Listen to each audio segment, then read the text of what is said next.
Hey guys, yesterday it was my birthday and I received a turntable. It's a Pro-Ject Primary E turntable and it is right here in this box.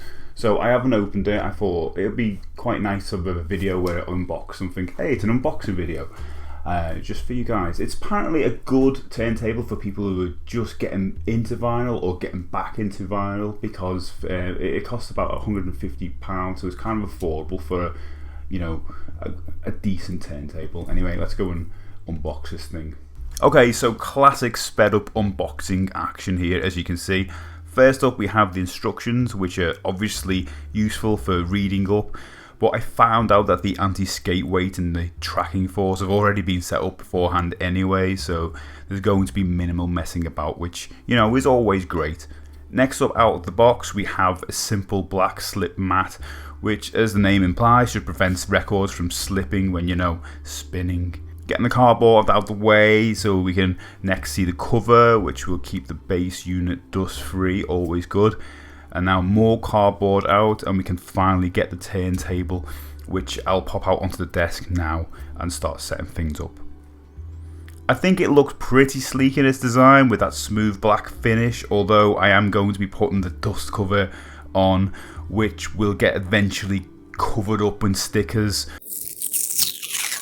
But yeah, it looks nice. We'll first take off this bit of cardboard that's holding the wheel in place, and then we can set things up. You have to wrap the supplied rubber belt around one of the two motor pulleys and the turntable itself.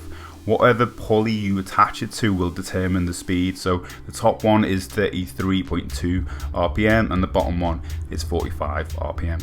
I found it a bit tricky to get the belt around the whole thing, to be honest, because at first it kept slipping, but you know what, once you've done it, it's easy enough to get it back on again. It's just one of those things. As I mentioned before, the anti-skate weight and the tracking force have already been set up for you in the factory, but they do provide a handy stylus pressure gauge for adjusting the tracking force later.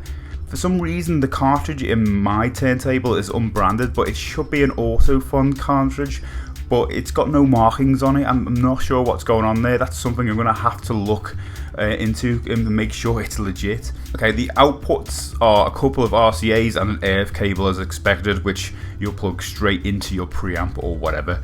Another thing to note is that the main power supply is actually built into the turntable underneath, so we just get a simple plug for the power. Okay, the dust cover is what you'd expect really. It's just a clear plastic lid that fits onto the turntable. It does have the Pro-Ject logo in the center of the top.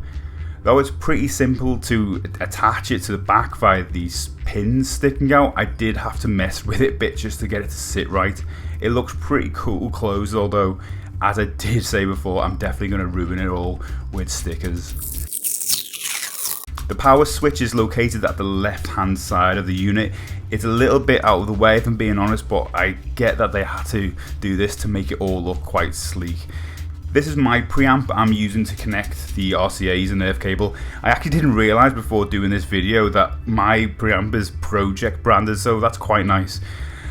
So this basically sits in between the record player and my receiver, which is connected to some speakers. Pretty simple setup really. Okay, so a simple review, I guess. What does it sound like? Well, as you know, this is an unboxing video, so I've only had a chance to play a few records on it so far. I have to say though, compared to what I was using before, which was an old Newmark turntable, the sound quality is great. Everything is sounding really clear and clean from the few records I have played on it, and I can't wait to throw more on it. And you know what, at £150 for the turntable at the moment, that's a really decent affordable price for a decent turntable to get started, like I said in the beginning. So if you're looking to get into record players but you're kind of scared off by the high prices like I was, Pro-Ject is supposed to be pretty much a decent brand for its record players, so that's where I wanted to start and see where I can go from here. So if you're into doing the same and going on the same journey, then maybe try something like this. Anyway, that'll do. I'll end that there then. You know what? I'm going to talk a lot more about records in the future now I've got my setup sorted. So if that sounds like fun to you, please do like and subscribe and comment below, and I will see you next time in another video.